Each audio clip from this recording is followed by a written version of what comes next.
No one tells you this when you're young. Being nice, patient, and understanding can cost you your entire life.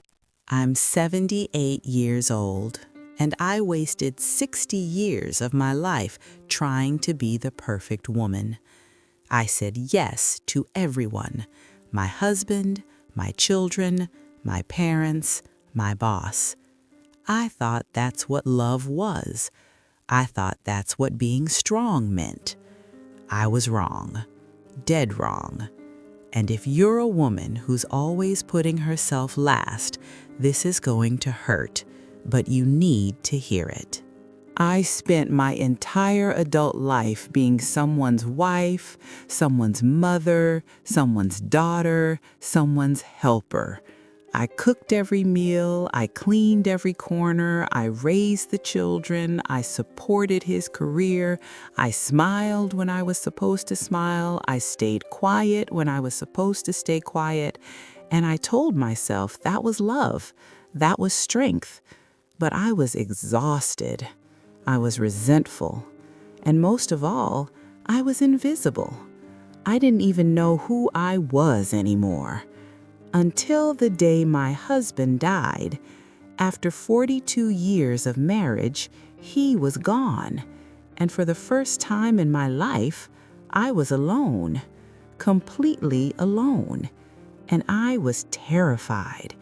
Not because I missed him, though I did, but because I had no idea who I was without him.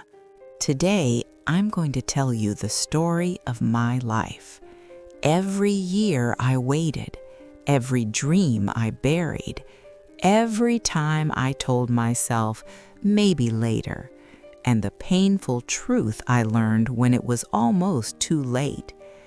If you're a woman who feels like you're always last on your own list, this is for you. Stay with me. I promise it will change how you see yourself. When I was 22, I got married. It was 1968. Different times. Women didn't think we had choices. My mother told me, a good husband is all you need. Everything else will follow. So I married him, a nice man, a good provider, and I became the good wife. I cooked, I cleaned, I raised the children, I supported his career. I never complained. I never asked for more. I thought that was what love looked like. At 35, I wanted to go back to school. I'd always loved literature. I dreamed of teaching English, of standing in front of a classroom, of sharing stories with young minds. I even had the application filled out. But my husband said we couldn't afford it. The children needed me. Maybe later, he said. So I put the application in a drawer, and I waited. When the kids were grown, I brought it up again. The house was quieter. I thought maybe now. But he was thinking about retirement. We'd need to help with his parents, maybe in a few years. So I waited again. At 55, his parents had passed. I thought, finally, now it's my turn. But our daughter got divorced. She was struggling. She needed help with the grandchildren. How could I think about myself when my family needed me? So I waited again. And then at 71, he died. And there was nobody left to wait for. No one to cook for. No one to serve. No one to be perfect for. Just me and a mirror that showed a stranger. We were taught that self-sacrifice was noble, that putting everyone else first made us good women, that our worth came from how much we gave, not from who we were. It's a beautiful, terrible lie. You can't pour from an empty cup. You can't love others fully when you don't love yourself. You can't give everything away and expect to have anything left. I gave and gave and gave. And when he died, I looked in the mirror and didn't recognize the woman staring back. She looked tired. She looked old. She looked sad. She looked like a stranger. The first year after he died, I was lost. I'd wake up with nothing to do, no one to cook for, no one to serve. For 60 years, my identity had been wrapped up in other people. I didn't know how to exist without that. About 18 months later, I found a letter he wrote before we married. In it, he talked about my intelligence, my curiosity, how he couldn't wait to see what I would accomplish. I sat on the floor holding that letter and cried because I never became that woman. I never gave myself the chance. That letter was the first time I saw myself clearly, not as someone's wife, not as someone's mother, just as me. And I decided I wasn't going to waste the rest of my life. I started small. I took a literature class at the local community center. I read books I'd always wanted to read. I said no when I needed to say no. I started living for myself. And these last 6 years have been the best years of my life. I'm happier now than I was at 30. I'm more myself than I've ever been.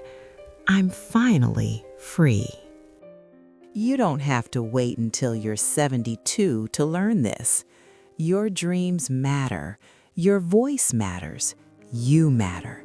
Not because of what you do for others, but because you exist. You can be a good mother, a good wife, a good daughter, a good friend, and still have your own life. You'll be better at all of those roles when you're living authentically, when you're not resentful, when you're not exhausted, when you're not angry at yourself for giving up your dreams. Stop shrinking yourself to fit someone else's idea of what a woman should be. Stop saying yes when you mean no. Stop putting your dreams on hold for maybe later. Stop waiting for permission. The permission is granted right now, today. Go live your life. Your younger self is depending on you. Your older self will thank you. I'm 78 now. I've only been living for myself for 6 years. 6 years out of 78. And I would give anything to have those 40 years back, to have started at 35, to have said no when I meant no, to have pursued my dreams when I first had them, to have taken up space instead of shrinking. You still have time. You have so much time, but only if you start now, only if you stop waiting for everything else to be perfect. Your life is happening right now, not later, not when things are easier, right now. What are you going to do with it? Are you going to live it for yourself, or are you going to wake up one day at 78 and realize you spent your entire life living for everyone else? The choice is yours, but make it now, because time doesn't wait, and neither should you. If this resonated with you, hit that like button. Share this video with one woman who needs to hear it, not for me, but for her. For every woman who's putting her dreams on hold, for every woman who thinks she's being selfish for wanting more, for every woman who's waiting for permission to live her own life. And if you want more stories like this, more wisdom from someone who's lived it, subscribe and turn on notifications. I'll be back with more. Go live your life, starting today. The permission is granted. Now go.